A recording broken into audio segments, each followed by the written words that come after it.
Did he lose the 2020 election? Tim, I'm focused on the future. Did Kamala Harris censor Americans from speaking their mind in the wake of the 2020 COVID situation? That is a damning non-answer. It's a damning non-answer for you to not talk about censorship. Obviously, Donald Trump and I think that there were problems in 2020. We've talked about it. I'm happy to talk about it further. But you guys attack us for not believing in democracy. The most sacred right under the United States democracy is the First Amendment.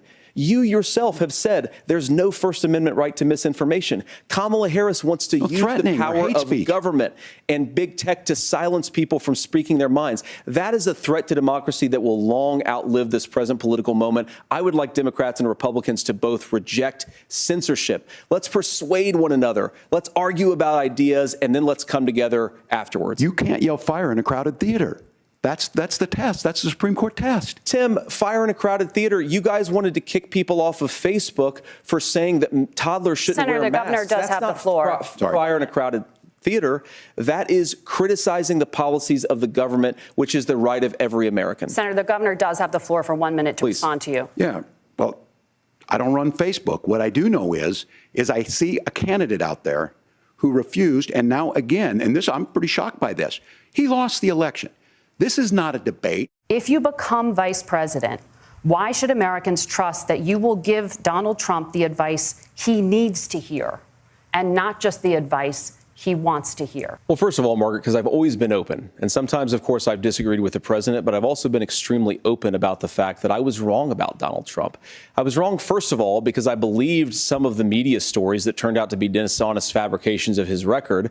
But most importantly, Donald Trump delivered for the American people. Rising wages, rising take-home pay, an economy that worked for normal Americans, a secure southern border, a lot of things, frankly, that I didn't think he'd be able to deliver on. And yeah, when you screw up, when you misspeak, when you get something wrong and you change your mind, you ought to be honest with the American people about it. You said you were in Hong Kong during the deadly Tiananmen Square protests in the spring of 1989. But Minnesota Public Radio and other media outlets are reporting that you actually didn't travel to Asia until August of that year. Look, I will be the first to tell you, I have poured my heart into my community. I've tried to do the best I can, but I've not been perfect. And I'm a knucklehead at times, but it's always been about that. Many times I will talk a lot. I will get caught up in the rhetoric. But being there, the impact it made, the difference it made in my life, I learned a lot about China. I hear the critiques of this. I would make the case that Donald Trump should have come on one of those trips with us. I guarantee you he wouldn't be praising Xi Jinping about COVID. And I guarantee you he wouldn't start a trade war that he ends up losing. So first of all, Margaret, before we talk about deportations, we have to stop the bleeding. We have a historic immigration crisis because Kamala Harris started and said that she wanted to undo all of Donald Trump's border policies. Kamala Harris was the attorney general of the largest state and a border state in California. She's the only person in this race who prosecuted transnational gangs for human trafficking and drug interventions. But look, we all want to solve this. Most of us want to solve this. That's why we had the fairest and the toughest bill on immigration that this nation's seen. But as soon as I was getting ready to pass and actually tackle this, Donald Trump said no, told them to vote against it because it gives him a campaign issue. It gives him to, what would Donald Trump talk about if we actually did some of these things? The only thing that she did when she became the vice president, when she became the appointed border czar, was to undo 94 Donald Trump executive actions that opened the border. This problem is leading to massive problems in the United States of America. We could come together and solve this if we didn't let Donald Trump continue to make it an issue. And the consequences in Springfield were the governor had to send state law enforcement to escort kindergartners to school.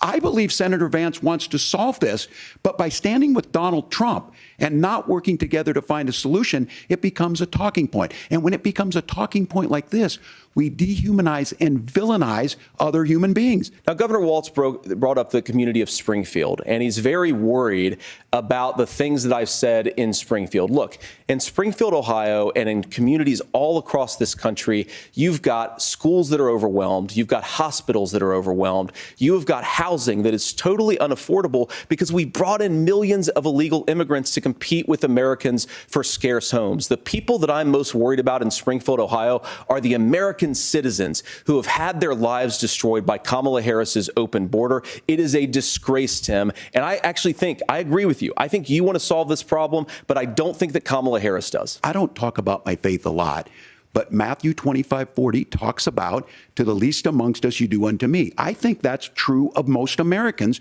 They simply want order to it. This bill does it. It's funded. It's supported by the people who do it, and it lets us keep our dignity about how we treat other people. Just to clarify for our viewers, Springfield, Ohio does have a large number of Haitian migrants who have legal status. Right. Temporary protected status. Well, Margaret, but thank you, Senator. We have so much to get to. Margaret, I think it's important because we're going to turn out of the economy. Thank Margaret, you. The rules were that you guys weren't going to fact check, and since you're fact checking me, I think it's important to say what's actually going on.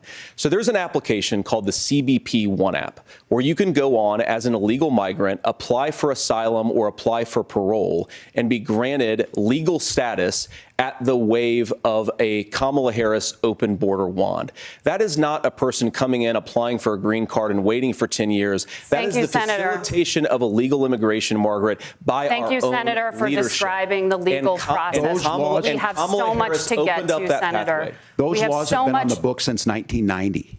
Thank you, gentlemen. The CBP One app has not been on the books since 1990. It's something that Kamala Harris created, Margaret. Gentlemen, the audience can't hear you because your mics are cut. You know, I grew up in a working class family in a neighborhood where I knew a lot of young women who had unplanned pregnancies and decided to terminate those pregnancies because they feel like they didn't have any other options. One of them is actually very dear to me. She felt like if she hadn't had that abortion, that it would have destroyed her life because she was in an abusive relationship. And I think that what I take from that as a Republican who proudly wants to protect innocent life in this country, who proudly wants to protect the vulnerable, is that my party, we've got to do so much better of a job at earning the American people's trust back on this issue where they frankly just don't trust us. And I think that's one of the things that Donald Trump and I are endeavoring to do. I want us as a Republican Party to be pro-family in the fullest sense of the word. I want us to support fertility treatments. I want us to make it easier for moms to afford to have babies. I want it to make it easier for young families to afford a home so they can afford a place to raise that family. And I think there's so much that we can do on the public policy front just to give women more options. When you listen to Vice President Harris talk about this subject and you hear me talk about it, you hear us talking exactly the same. Donald Trump is trying to figure out how to get the political right of this. I agree with a lot of what Senator Vance said about what's happening. His running mate, though, does not, and that's the problem. I got a 17-year-old, and he witnessed a shooting at a community center playing volleyball. Those things don't leave you. No one's trying to scaremonger and say we're taking your guns, but I ask all of you out there, do you want your schools hardened to look like a fort? Is that what we have to go when we know there's countries around the world that their children aren't practicing these types of drills? They're being kids. We owe it to them to get a fix. Tim, first of all, I didn't know that your 17-year-old witnessed a shooting. And I'm sorry about that, and I hope that he's doing okay. Christ have mercy. It is awful. We unfortunately have a mental health crisis in this country that I really do think that we need to get to the root causes of, because I don't think it's the whole reason why we have such a bad gun violence problem, but I do think it's a big piece of it. Just because you have a mental health issue doesn't mean you're violent. And I think what we end up doing is we start looking for a scapegoat.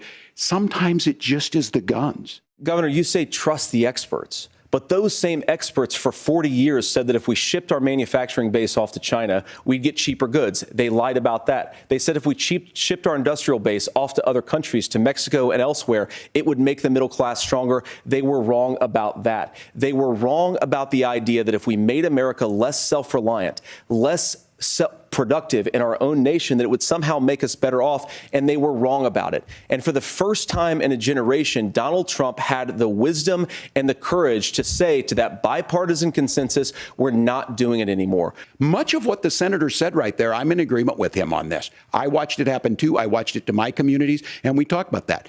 We're in agreement that we bring those home. The issue is Donald Trump is talking about it. Kamala Harris has a record, 250,000 more manufacturing jobs just out of the IRA. May I respond to that? Yes. So appreciate that. So if you notice what Governor Walz just did is he said, first of all, Donald Trump has to listen to the experts. And then when he acknowledged that the experts screwed up, he said, well, Donald Trump didn't do nearly as good of a job as the statistics that's a gross generalization. that he did. So what Tim Walz is doing, and I honestly, Tim, I think you got a tough job here because you've got to play whack-a-mole. You've got to pretend that Donald Trump didn't deliver rising take-home pay, which of course he did. You've got to pretend that Donald Trump didn't deliver lower inflation, which of course he did. And then you've simultaneously got to defend Kamala Harris's atrocious economic record, which has made gas, groceries, and housing unaffordable for American citizens.